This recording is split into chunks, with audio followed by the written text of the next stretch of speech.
An organized crime ring from the East Coast busted right here in Southwest Florida, and detectives say these crooks were out for more than just the cash in your wallet. 4 in Your Corner's Andre Sr. shows you why women should be on high alert.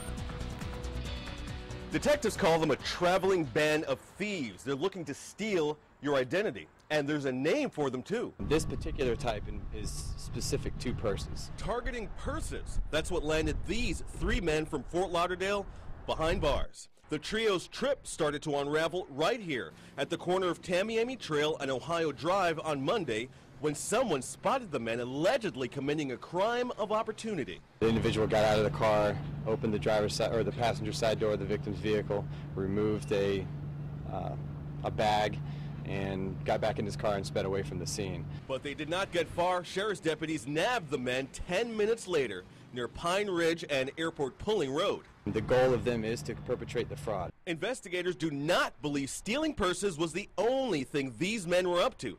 They reportedly had identification belonging to their female victims. The specific method of crime that they're committing is a method of crime that's known to law enforcement referred to as felony lane. But that's not all. They allegedly had a GPS with the addresses of several Wachovia banks and Bank of America locations, as well as wigs. So why did those suspects originally have wigs in their car in the first place? Well, it turns out in past cases, they would disguise themselves with those wigs and use those personal identifications to go to the furthest lane at a bank teller, making it harder for them to be recognized as they were cashing those checks. Police originally dubbed that the felony lane.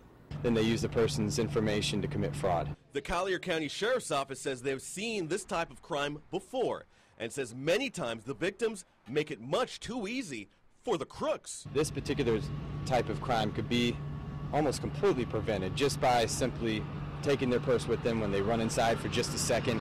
Nearly all of these felony lane cases originate out of Fort Lauderdale. They stretch all the way to the northeast and all the way to the Midwest, and detectives all over the country say in most cases the suspects are from Broward County. In Naples tonight, Andre Sr., Fox 4 in Your Corner.